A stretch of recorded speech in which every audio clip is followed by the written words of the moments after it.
get attacked by fans and even the NFL ownership, but not our peers that sit there and fought with us. But the biggest thing for us though is getting to work, as fast as possible, holding the league accountable to the things that they promised and stepped up to the table with, and that has nothing to do with the money. That's amplifying our voices, pushing a bigger platform, one that's never been done before by any sports organization. So hopefully the league holds up their end of the bargain because players have been working, they're ready to work, continue to use their voices to draw attention to our communities and make some real change. But you've been a bigger person than some of the people attacking you. You haven't pushed back on attacking them.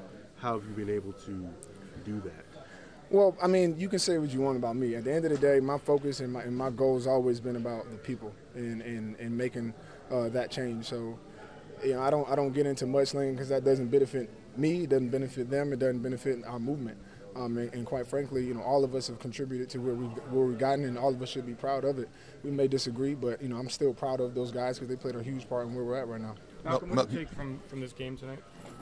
I mean, the biggest thing, for us is each guy's got to answer to themselves.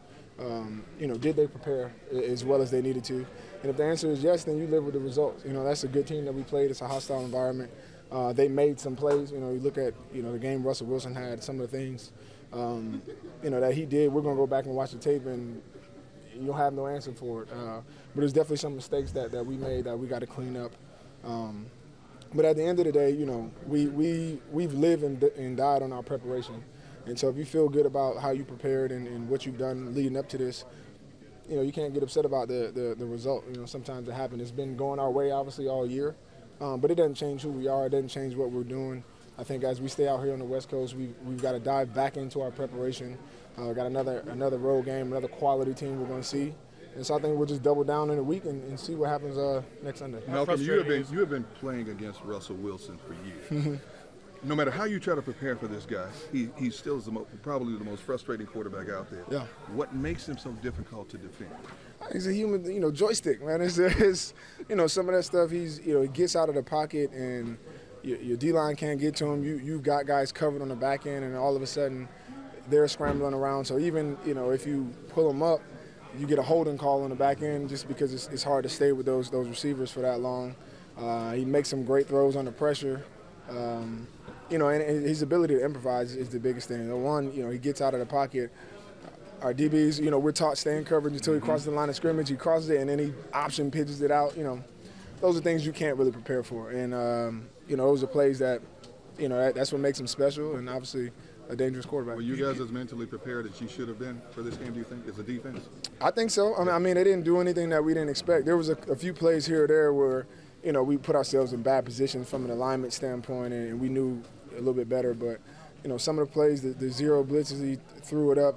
Some of the big plays he just made. And so there's definitely some things we got to clean up. We don't feel good about it, but, they didn't do anything that we weren't prepared for. Did you feel the big sequence was when the offense fumbled out of the end zone and they came down and scored the touchdown?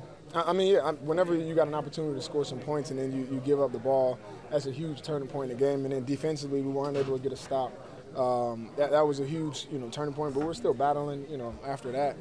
It's just, that was definitely a crucial part of the game. You talk about staying out here in the West Coast. You got the Rams coming up. Yep. The Vikings are 10-2 now. Yep. I mean, now it's a point where you guys got to try to get that home field that you want. Oh, yeah. You got to get back focused for this Rams game, Yeah, right? I mean, like I said, that for us, we always have taken a week-to-week approach.